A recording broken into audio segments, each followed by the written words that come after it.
Hello दोस्तों, कैसे हो आप सब। आशा करते हैं आप सब बहुत अच्छे होंगे, मज़े में होंगे। चलो आज हम अपना क्लास को पूरा करते हैं। तो क्लास 10 का प्रश्नावली 1.1 का प्रश्न संख्या 2 को हल करते हैं। तो लिखा है, दर्शाइए कि कोई भी धनात्मक विषम पूर्णांक 6q+1 या 6q+3 या 6q+5 के रूप में होता है जहाँ q कोई पूर्णांक नहीं है। मतलब क्या बोला है, q कोई पूर्णांक नहीं है। तो आइए इसको अब हम हल करते हैं। तो लिखेंगे हल हल तो सबसे पहले देखिए यहाँ दिया है 6q, 6q+1, 6q+3 और 6q+5। तो कल आपको सूत्र बताए थे हम, जैसे कि बोला थे a बराबर BQ+R। तो देखो यहाँ क्या दिया है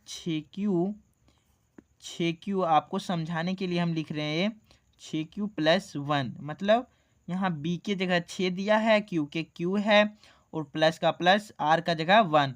इसी तरह 6q+3 फिर दिया है 6q+5।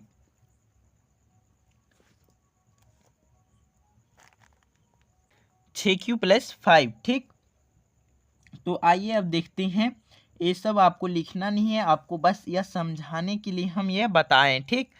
क्योंकि देखो यह एक इसी तरह लिखा हुआ है। तो हम हल लिखे, अब लिखेंगे माना कि धनात्मक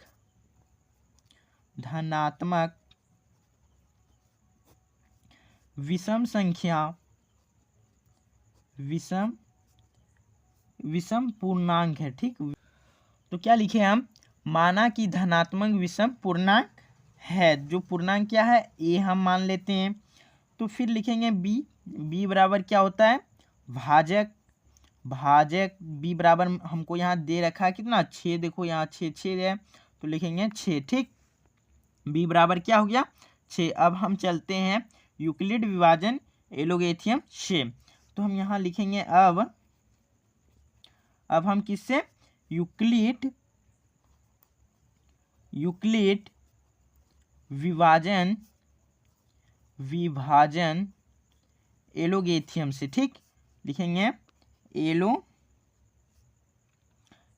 से, ठीक। एलोगेथियम से।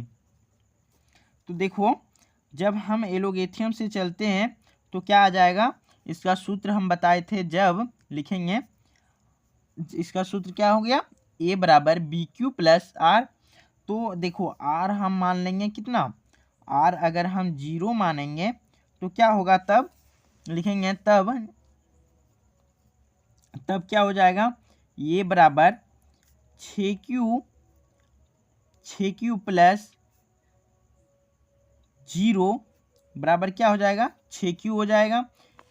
यह तुमको लिखना नहीं है। देखो यहाँ जो हम बगल में लिखे हैं यह लिखना नहीं है, ठीक ना। क्योंकि आपको समझाने के लिए हम यह लिखे हैं, आपको लिखना है यहाँ से। देखो ये हम इसीलिए इसको साइड में लिख दिए, आपको समझाने के लिए। a बराबर 6q+0, फिर 6q आया। तो अब हम मानेंगे जब, फिर 1 मान सकते हैं, फिर 1।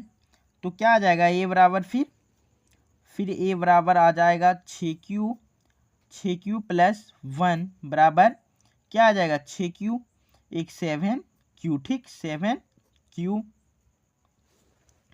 और फिर a बराबर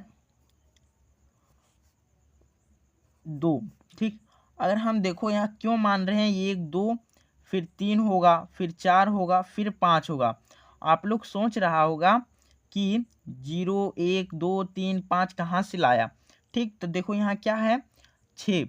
अगर हम किसी भी संख्या को 6 से भाग देंगे, मतलब देखो अगर हम 6 से भाग देंगे कोई भी संख्या, यहाँ कुछ भी हो, अगर हम भाग देंगे तो अगर शेषफल तो 6 से कम ही आएगा। जैसे कि 5 तक ही आएगा, 5 4 3 2 1 ही आएगा, 6 से तो ऊपर नहीं आएगा शेषफल। इसीलिए हम 5 ही तक संख्या माने, ठीक। तो 6q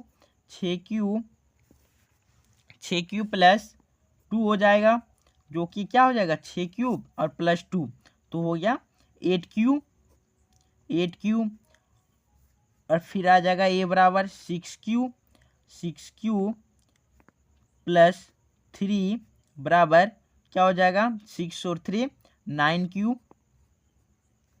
फिर ए बराबर क्या हो जाएगा 6 प्लस 4 बराबर 6 और 4 10 हो जाएगा। फिर 6 बराबर ए बराबर 6 प्लस 5 बराबर कितना हो जाएगा 11 तो देखो इधर हम तुमको कल भी बताए थे कुछ नहीं होगा तो और इस तरह और लिख देंगे हम, ठीक। जब इस तरह हो जाएगा तब हमको अब क्या बोला है देखते हैं। बोला प्रश्न अब क्या बोला है, प्रश्न बोला है के रूप में होता है। तो जहां q कोई पूर्णांक नहीं है, मतलब क्या धनात्मक विषम पूर्णांक, मतलब हमको क्या बोला विषम संख्या ले चलना है। तो देखो मेरा पास विषम संख्या कौन कौन निकल कर आया, आइए देखते हैं। जैसे कि यहाँ 6q, तो 6q विषम संख्या होता नहीं है। और 7q, 7 एक विषम संख्या ये हो गया। फिर 8q या तो सम संख्या हो गया। फिर विषम संख्या 9 और 11, ठीक। 10 तो सम संख्या हो गया। तो हम लिखेंगे अतः कोई भी धनात्मक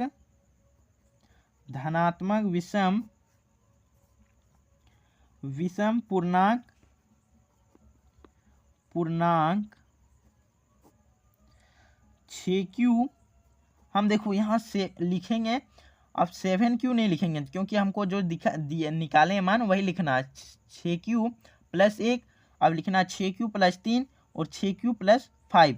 तो लिखेंगे 6q प्लस 1, फिर 6q प्लस 3 और फिर 6q प्लस 5। यह क्या हो गया के रूप में लिखेंगे, के रूप में होता है, ठीक। रूप में होता है, यह मेरा क्या हो गया रूप में होता है। देखो यह हो गया आंसर, ठीक। देखो कोई भी धनात्मक विषम पूर्णांक 6q plus 1, 6q plus 3, 6q plus 5 के रूप में होता है, ठीक। यह हो गया मेरा क्या आंसर।